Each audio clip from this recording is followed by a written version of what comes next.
Michael Fiore, and in this short video, I'm going to do two things as a personal favor for you. I'm going to introduce you to a pair of magical breasts that will get you laid, and I'm going to teach you a secret, recently discovered evolutionary cheat code that opens up the mind, heart, and panties of almost any woman you want. Now, if you've ever played a video game, you already know what a cheat code is and what it does. A cheat code is a simple, secret sequence of button presses that allows you to skip all the BS and the work every other guy has to go through and suddenly get godlike powers which give you absolute control so you can get exactly what you really want. And this scientifically proven evolutionary cheat code I'm about to reveal does the exact same thing to the female mind. The cheat code is a trick of female psychology that allows even the dorkiest guy to subtly press secret buttons in a girl's mind without her having any idea what you're doing to create a powerful emotional response, whether that be lust or love or something deeper you've been holding on to desperately for years, craving in the dark hours of the night, not telling anyone about. And the great thing is that the thousands of guys who have mastered this cheat code already discovered it works to create connection and sexual desire with hot, beautiful, intelligent, amazing women, even if you're short, fat, ugly, broke, have no sense of humor, have no confidence, or get so nervous around girls that you'd rather chew off your own leg than talk to one. So you don't really have an excuse. Now, I'm going to tell you exactly how to use this evolutionary cheat code in just a second. But first, I have to tell you why I care so much about you getting good with girls, getting a girlfriend, and getting laid as much as you want. And to do that, I have to tell you an incredibly embarrassing story I've never shared before because it could ruin my reputation and my life. Like I said, my name is Michael Fiore, and as weird as it is for me to even say it, I'm an internationally known relationship expert. I'm an Amazon and Wall Street Journal best-selling author. I'm married to a gorgeous redhead, hotter, nicer, and sexier than any girl I thought I'd ever get. But beneath all that, hidden from view and scared of the light, I'm a dork, a nerd, a hopeless geek who was so scared of women and had no idea how to talk to them. Probably just like you. All through high school and college and my 20s, I was frustrated and horny and confused by girls and, well, pissed off. Pissed off because the beautiful girls in my class who I wanted so damned much with their short skirts and toned thighs and smiles and smells and poofy 90s hairstyles treated me like I was sexually invisible. Even though I was smart and nice and funny, the girls I lusted after and craved and would kill to have as my girlfriend ignored me. Laura Robbins actually laughed when I asked her out, making my testicles crawl up inside my body in shame. Sherry Martin told me she just thought of me as a friend. Aaron Smith said, "Mike, any girl would be lucky to have you, and I can't believe you're single."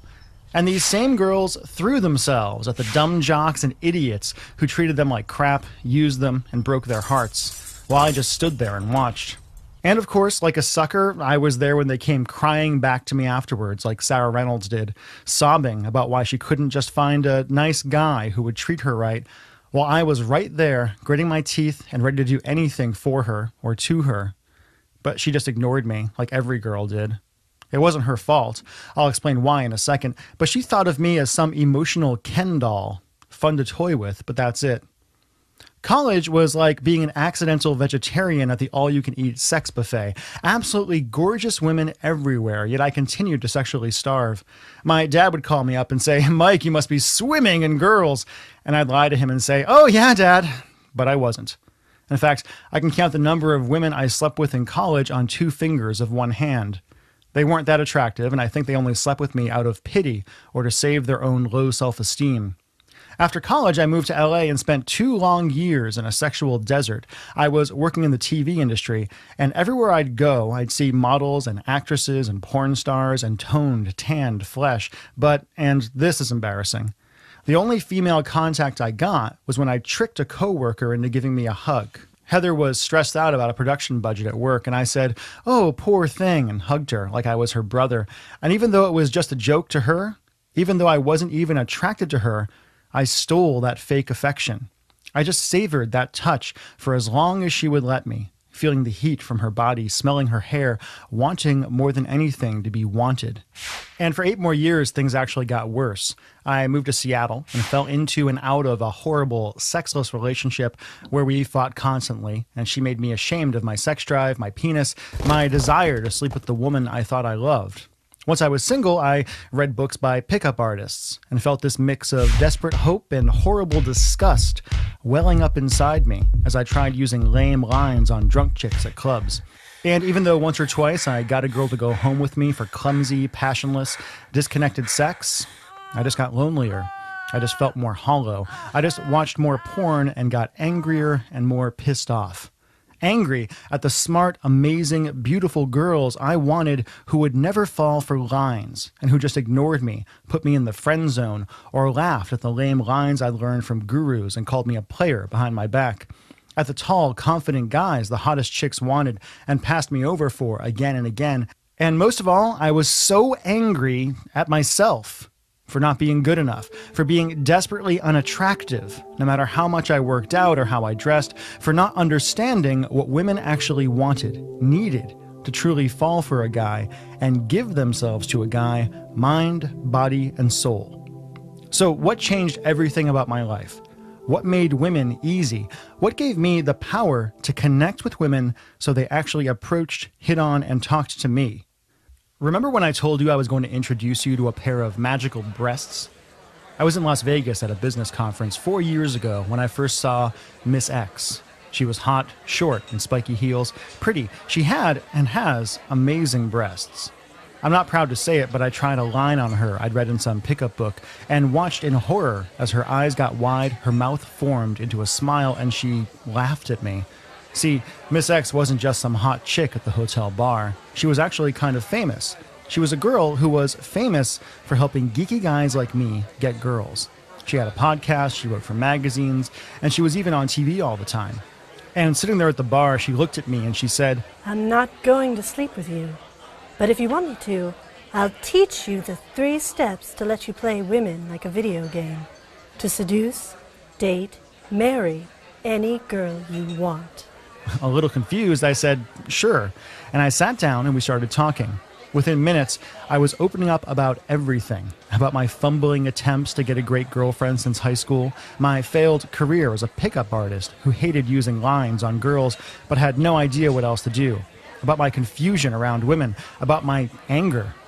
And then this beautiful woman reached her hand across the table and with a smile I could feel in my pants, said something I wasn't expecting at all. "Women are liars, not to you, but to ourselves." And then she explained the desire gap and the flat-out war going on in every woman's mind. The war between what a woman thinks she wants, a nice guy who will be her friend, and what thousands of years of evolution have programmed her to want. See, no matter what we think, when it comes to sex and love, humans are still just dumb animals, unconsciously trying to propagate our genes through history. And just like you can't make yourself fall for an ugly girl, no matter how nice she is, no matter if she's your best friend, because evolution demands that you try to date the hottest women you can find, women have absolutely no control over who they're primally attracted to. Strong, powerful men who make them feel safe and demand their respect. It's not that women want to be with jerks. It's that jerks, without even knowing it most of the time, trigger powerful emotional responses in women that trip her evolution circuits and trick her into feeling attraction. We'd been sitting there for hours at this point. I was 3 or maybe 12 drinks in, and I was depressed. Depressed because I wasn't a strong, powerful man women would be attracted to, and depressed because I didn't want to be a jerk, to be mean to women just to get them to sleep with me. So I asked her, is there a way to be myself, to be a good guy and still get the girl? She said, "Mike, knowledge is power, and the knowledge I'm about to give you will make you more powerful with women than you ever thought possible." And that's when Miss X taught me the code, the evolutionary cheat code for female sexual desire, emotional desire, and even love.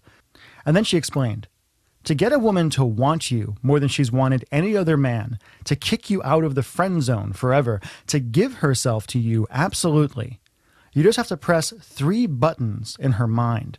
Buttons she's evolved to respond to over millions of years, and that women are actually powerless to resist. First, you have to push the connection button to make her feel like you understand her in a way no other man ever has. Now, I can tell you from my own work teaching women about men that women will do anything for a guy if they simply feel seen and understood by him, even if they don't find him physically attractive. Second, you have to push the sexual desire button. The trick here is that for most women, getting turned on by a guy has almost nothing to do with how tall you are, how good looking you are, or how big your dick is. Sex for women is almost 100% mental. And simply by saying a few words to a woman, you can get her mind so turned on, her body is desperate to follow. And third, you have to push the fate button. Now, this is a tricky one, but most women live their whole lives looking for the one and being disappointed as they end up again and again with jerks. But once you understand female psychology, it's almost too easy to make a woman feel like she's destined to be with you, to wake up to you as the one man she knows is the one for her, forever, or even just for one incredible night. As Miss X explained, just push these 3 evolutionary buttons in any girl's mind, and she'll find herself suddenly desperate to be with you, to open up to you in a way she's never opened up to a man before in her life. Without changing a single thing about who you are, suddenly the girl who wouldn't give you the time of day finds herself eyeing you flirtily from across the bar and having no idea why. Suddenly the woman who put you in the friend zone finds herself anxious and desperate to impress you, to have you, to seduce you. Suddenly your ex-girlfriend finds herself overwhelmed with regret, crying about how she screwed things up, begging to have you back, all because you learned a simple cheat code that finally gets you the girl.